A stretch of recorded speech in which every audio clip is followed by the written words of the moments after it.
June నెల 14వ తారీఖు పునీత 1వ మెథోడియస్ గారి పండుగ. 9వ శతాబ్దంలో జీవించిన మెథోడియస్ సిసిలీలో పుట్టారు. కానీ స్వగ్రామం ఇటలీ దేశంలోని సిరాకుసు. ఇక్కడి వారే విద్యావంతులై కాన్స్టాంటినోపుల్ రాజ్యములో ఏదో ఒక ఆస్థాన ఉద్యోగం సంపాదింప వెళ్ళారు. అక్కడ ఒక క్రైస్తవ గురువుతో మాట్లాడటం తటస్థించింది. ఈ లోకం సుఖాలు క్షణభంగురాలని, క్రీస్తు ప్రేమ, క్రీస్తు చూపించిన రాజ్యం శాశ్వతమని తెలుసుకున్నారు. తాను కూడా సన్యాసి జీవితం ఎడల ఆకర్షితులై గురువయ్యారు. అక్కడే దగ్గరలో ఉన్న స్టెనోలోకస్ మఠ నిలయం చేరారు.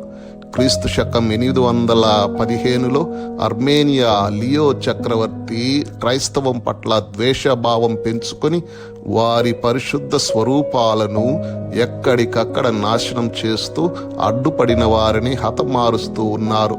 క్రీస్తు శకం 821లో మెథోడియస్ గారు పోపు గారి నుండి ఒక లేఖ తీసుకొని కాన్స్టాంటినోపుల్ వచ్చారు. అప్పటి చక్రవర్తి మైకెల్ను కలిశారు. పునీత నిసేఫరస్ గారిని దేశ బహిష్కరణ శిక్ష రద్దు చేయమని ఆ లేఖ సారాంశం. చక్రవర్తి ఆ లేఖ చదివి మెథోడియస్ వారిపై రాజద్రోహ నేరం ఆపాదించి వారిని కొరడాలతో కొట్టించి తమ రాజ్యం నుండి తరిమివేయమని ఆజ్ఞాపించారు.